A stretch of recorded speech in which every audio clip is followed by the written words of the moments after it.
Hello សួស្តីបងប្អូនគ្នាស្វាគមន៍មកកាន់វីដេអូថ្មីមួយទៀតដែលវីដេអូនេះយើងនៅបង្ហាញបងប្អូនគ្នាអំពីរបៀប bypass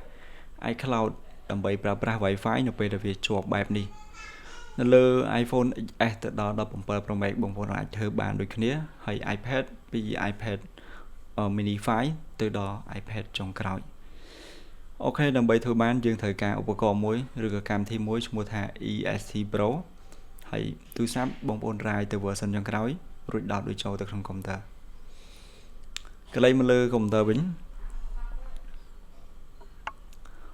នេះជា version ចុងក្រោយគឺ version 26.1 ហើយកម្មវិធីដែលយើងប្រើគឺកម្មវិធី ESC Pro នេះបន្តទៀតបងប្អូនចូលកន្លែង Apple ហើយ driver គឺពេលដែលយើងដោតចូលទៅវានឹង score នៅកន្លែងនេះ iPhone ណាពេលដែលដោតទៅវានឹង score ទៅហ្នឹងបងប្អូនចូលកន្លែង Mix ហើយ Erasure bypass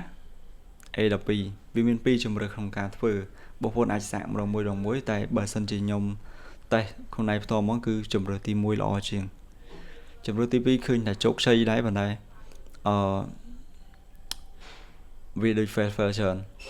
អូខេកន្លែងនេះវាថាយើងត្រូវតែដាក់ Wi-Fi ជាដាច់ខាតដើម្បីធ្វើ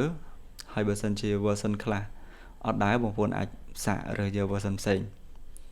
អូខេចុច OK មករងចាំរហូតដល់វា download file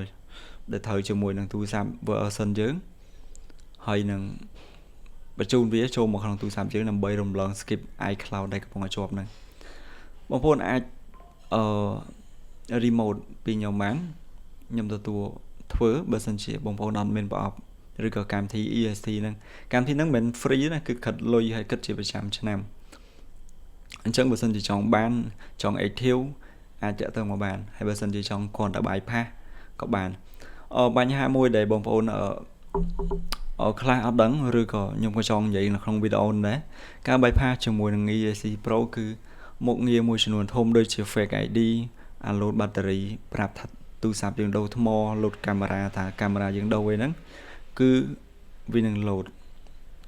គ្រាន់តែថាយើងអាចរំលង skip វាផុតពីកន្លែងដែលជាប់ហ្នឹងឲ្យយើងប្រើប្រាស់បានប៉ុន្តែអាមុខងារ notification ដូចជាយើងលេង Facebook សុកស្រាប់តែយើងលុកសោឬក៏យើងទុកចោល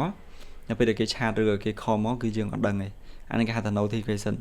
តែបើសិនបងប្អូនចង់ bypass ឲ្យវា full ខុសពីនឹងខ្ញុំមាន service ដូចគ្នាយើងមានថាយើងមាន2ជម្រើសបងប្អូនចង់ bypass បែបហ្នឹងក៏បានដែលខ្ញុំកំពុងបង្ហាញក៏បានវាធូរថ្លៃមែនតើហើយខ្ញុំឆាំខ្ញុំហ្នឹង5តម្លៃគឺវាធូរថ្លៃមែនតើ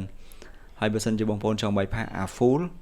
ក៏បានហើយ full ហ្នឹងក៏វាមិនថ្លៃជាងអានឹងហ្មងដែរខុសគ្នាតែ20អីអញ្ចឹងយើងរងចាំវាបញ្ជូន file ចូលមកក្នុងទូរស័ព្ទគ្រប់ហើយដាក់ថា activate successful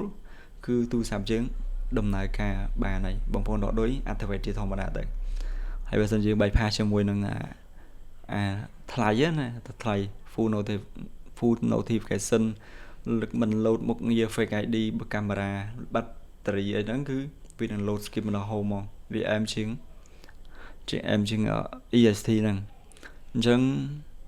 នេះជាជំរឿបងប្អូនទេបងប្អូនចង់គិតថាធ្វើមួយណាបានឬក៏ស្រួលយកមួយហ្នឹងទៅខ្ញុំមាន2ជំរឿហើយខ្ញុំមានទាំង active ខ្ញុំមានទាំងជួលបងប្អូនចង់ជួលប្រអប់ក៏បានដែរខ្ញុំមានប្រអប់ហ្នឹងសម្រាប់ឲ្យជួលហើយបើសិនជាចង់bypass ហ្មងខ្ជិលញញ៉ៃច្រើនខ្ជិលចុចខ្លាចចុចទៅវាត្រូវវាខុសអីមិនអាចតាក់ទងខ្ញុំមកបានដូចគ្នាតម្លៃពិសេសទេបងប្អូនឥឡូវតម្លៃគឺទូថ្លៃហើយរយៈពេលនៃការធ្វើលឿនដូចគ្នាអញ្ចឹងដូចបងប្អូនកំពុងឃើញអញ្ចឹងខ្ញុំធ្វើប្រហែលជាខ្ទង់5នាទីយ៉ាងយូរ10នាទីទៅហើយបើសិនជាយើង remote វាអាចស៊ីពេលដល់5-10នាទីអ្វីចាំបាច់គឺត្រូវបងប្អូន try program ទៅ version ចុងក្រោយហើយចាំតាក់ទងមកអូខេយើង skip រំលងធម្មតាទេហើយមុខងារ error នឹង update គឺអត់ទាន់បានបិទទេអញ្ចឹងបើសិនយើង error ឬក៏ update គឺវានឹងជាប់វិញតែបើសិនខ្ញុំធ្វើហើយគឺខ្ញុំនឹងបិទឲ្យមកស្អាតដែរវីដេអូមានតែប៉ុណ្្នឹងឯងសង្ឃឹមបងប្អូនមើលទៅយល់ហើយធ្វើបានដល់គ្នាបាយបាយ